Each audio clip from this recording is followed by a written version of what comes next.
అట్లా ఎవరి అవసరం కోసం వారు కేటాయించుకున్న మొత్తాలు వారి వయసును బట్టి వారి యొక్క తిరిగి పొందవలసిన కాలాన్ని బట్టి పెట్టుబడులను పెట్టడం జరుగుతుంది మ్యూచువల్ ఫండ్ సంస్థలు. అంటే ప్రజల నుంచి స్వీకరించిన మొత్తాలు ఏవైతే ఉన్నాయో అవి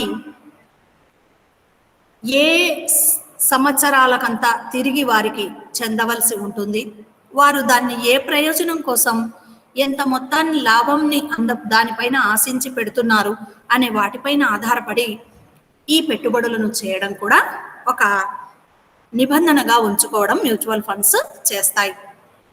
అంటే పెట్టుబడులను పెడుతున్నప్పుడు దానిపైన తిరిగి వచ్చే కాలము మరియు దాని ఆదాయము, లాభదాయకత వంటి అంశాలను కూడా పరిగణలోకి తీసుకొని వేటిల్లో వాటిని వినియోగించడం ద్వారా ప్రయోజనకారిగా ఉంటాయో వాటిని ఇవి అందులో అటువంటి సంస్థల తాలూకు సెక్యూరిటీలలో పెట్టుబడులుగా ఆ మొత్తాలను వెచ్చించడం జరుగుతుంది.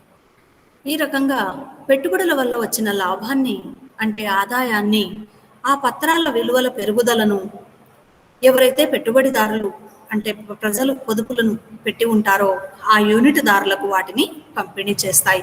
వివిధ పథకాల ద్వారా ఈ వాటాలను కానీ లేదా యూనిట్లను కానీ పబ్లిక్కు అమ్మడం, ఆ రకంగా అమ్మడం ద్వారా లభించిన నిధులను సెక్యూరిటీలలో పెట్టుబడులుగా పెట్టడానికి ఏర్పాటైన ఒక సంఘాన్ని లేదా ట్రస్ట్ని మ్యూచువల్ ఫండ్ అని పిలుస్తారు.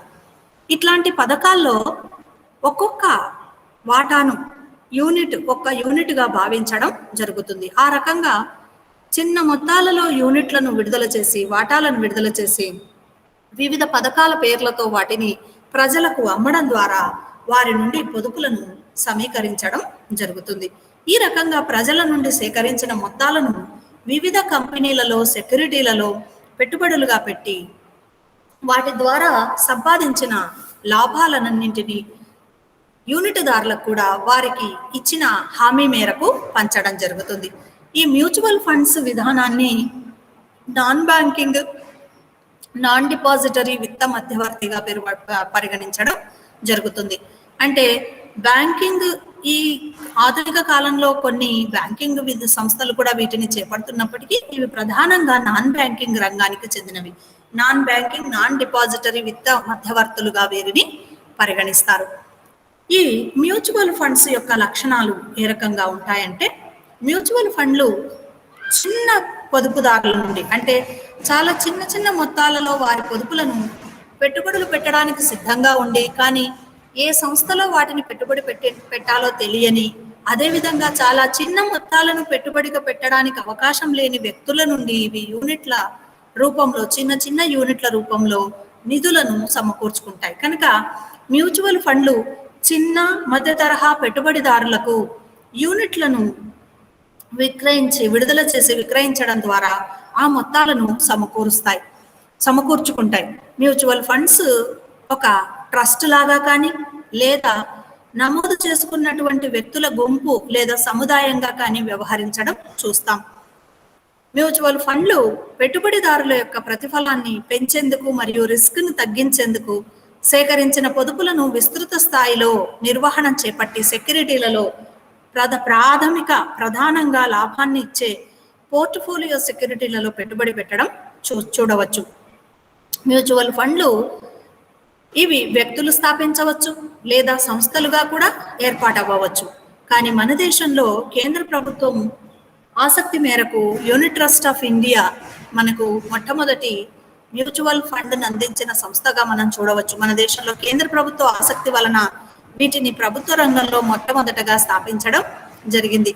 మ్యూచువల్ ఫండ్లు అందించే వివిధ పథకాలను పెట్టుబడిదారులకు ఆయా పథకాల ద్వారా ఇవ్వబడిన హామీ మేరకు ప్రయోజనాలను వాటికి అందజేస్తే వాటి ద్వారా పెట్టుబడి పెట్టిన వారికి కూడా ఆ రూపాల్లో పెట్టుబడి పెట్టిన వారికి అటువంటి ఆదాయం పైన పన్నును కూడా మినహాయించడం చూడవచ్చు. అంటే ఆదాయ పన్ను చట్టం 1961 కింద ఈ మ్యూచువల్ ఫండ్స్ లో పెట్టుబడి పెట్టిన మొత్తాలపైన 20% మేరకు తగ్గింపును 5 సంవత్సరాల వరకు తీసుకోవచ్చు. ఇటువంటి పన్ను మినహాయింపు ప్రయోజనం కూడా దీనిపైన లభ్యమవుతుంది. కనుక మ్యూచువల్ ఫండ్లను ఫండ్లలో పెట్టుబడి పెట్టిన పెట్టుబడిదారులు పన్ను ప్రయోజనానికి పొందేందుకు ఆస్కారం ఉందన్నమాట. ఈ సంస్థలు వ్యక్తులు పొదుపు నిధులను సమీకరించి వాటికి బదులుగా సర్టిఫికెట్లను జారీ చేస్తాయి. అంటే యూనిట్ల మేరకు ఎన్ని యూనిట్ల కొనుగోలు జరిగితే అన్ని యూనిట్ల మేరకు సర్టిఫికెట్లను విడుదల చేస్తాయి. ఈ భారతదేశంలో మ్యూచువల్ ఫండ్స్ ను నియంత్రిస్తున్న సంస్థ సెబీ.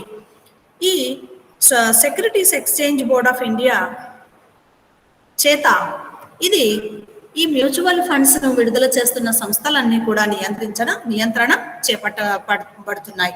ఇక యూనిట్లు పొందిన వారు వీటిని ఎప్పుడు కావాలనుకుంటే అప్పుడు మార్కెట్లో విక్రయించుకోవచ్చు, అమ్ముకోవచ్చు.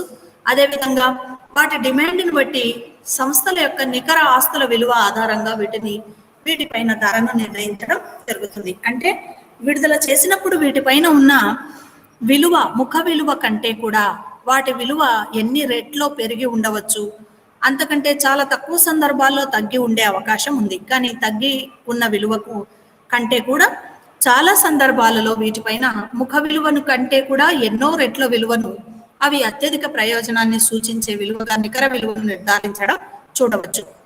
మార్కెట్లో వాటికి ఉన్న విలువ మేరకు ఈ యూనిట్లను విక్రయించుకోవచ్చు. ఆ రకంగా వీటి యొక్క సంస్థ యొక్క నికర ఆస్తుల విలువ, నెట్ అసెట్స్ వాల్యూ అంటాం. సంస్థకున్న నికర ఆస్తుల విలువను బట్టి వీటికి ధరను నిర్ణయించడం జరుగుతుంది. ఏ సంస్థ తాలూకు యూనిట్లు అయితే వాటికి ఆ ధరను వారు కేటాయించిన లేదా నిర్ణయించిన ధర ప్రకారం మార్కెట్లో దీన్ని విక్రయించుకోవచ్చు. ఇక మ్యూచువల్ ఫండ్ల కొనుగోళ్లు, అమ్మకాలు అనేవి మాత్రం చేస్తున్నప్పుడు చాలా తక్కువ వ్యయంతోనే వీటిని చేపట్టవచ్చు. మ్యూచువల్ ఫండ్స్ వలన చిన్న చిన్న ప్రజల మొత్తాలు పరిశ్రమలలో, సంస్థలలో పెట్టుబడులుగా మారేందుకు అవకాశం ఉంది. కాబట్టి తద్వారా దేశ ఆర్థిక అభివృద్ధికి కూడా ఈ మ్యూచువల్ ఫండ్స్ దోహదం చేస్తాయని మనం తెలుసుకోవచ్చు. ఇది మ్యూచువల్ ఫండ్స్ యొక్క లక్షణాలు. ఇక మ్యూచువల్ ఫండ్ల రకాలను మనం గమనిస్తే వీటిలో లక్ష్యాన్ని బట్టి, తర్వాత ఆదాయ స్వభావాన్ని బట్టి, ఈ రకంగా ఆయా అంశాలను బట్టి మ్యూచువల్ ఫండ్స్ను వర్గీకరించడం జరిగింది. ఇక్కడ పెట్టుబడి లక్ష్యం ఏదైనా సరే మ్యూచువల్ ఫండ్లను సహజంగా వాటి యొక్క లక్షణాన్ని లేదా స్వభావాన్ని బట్టి, అంటే అవి విడుదల చేస్తున్న విధానాన్ని బట్టి రెండు రకాలుగా చూడవచ్చు. ఒకటి నిరవధికంగా ఉండే స్కీము, దీన్ని ఓపెన్ ఎండెడ్ స్కీమ్ అంటారు. అదేవిధంగా కాల వ్యవధి ఉన్న స్కీమ్, క్లోజ్ ఎండెడ్ స్కీమ్.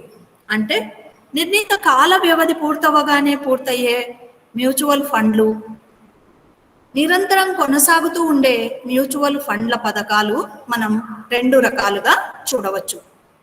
ఈ నిరవధికంగా ఉండే ఓపెన్ స్కీమ్కు కాల వ్యవధి ఏమీ ఉండదు, ఇది నిరంతరం కొనసాగుతూ ఉంటుంది. ఈ స్కీములో యూనిట్లను ప్రతిరోజు అమ్మడం, కొనడం జరుగుతుంది. అందువల్ల ఈ స్కీమ్ యొక్క మూలధనం ఎప్పుడూ స్థిరంగా ఉండదు. యూనిట్లలో పెట్టుబడి పెట్టిన వారు వారి వారి అవసరాల మేరకు అప్పుడున్న పరిస్థితుల ప్రకారం, మార్కెట్లోని పరిస్థితుల ప్రకారం, ధరల ప్రకారం, నికర ఆస్తుల విలువ మేరకు నిర్ణయించబడిన ధరకు తమ యూనిట్ను విక్రయించవచ్చు. ఈ రకంగా కొనబడే ధర, అమ్మకం ధర తరచుగా ఆయా సంస్థలు ప్రకటిస్తూ పోతాయి. అలా ప్రకటించిన ధరకు, ఆ రోజు ఉన్న ఆ ధరకు వాటిని కొనడం లేదా అమ్మడం చేయవచ్చు. బ్యాంకులో కరెంటు అకౌంట్ ఖాతాలో ఏ రకంగా సొమ్మునైతే ఎప్పుడైనా వేసి ఎప్పుడైనా తీయడం చేస్తామో, అదేవిధంగా ఈ మ్యూచువల్ ఫండ్లలోని పెట్టుబడులను ఎప్పుడైనా పెట్టవచ్చు, ఎప్పుడైనా వాటిని అమ్మి నగదును పొందవచ్చు.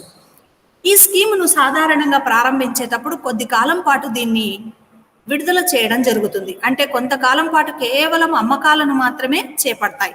దాదాపుగా 45 రోజులు, స్కీము ప్రారంభించిన రోజు నుండి 45 రోజుల వరకు వీటిని అమ్ముతూనే ఉంటాయి సంస్థలు.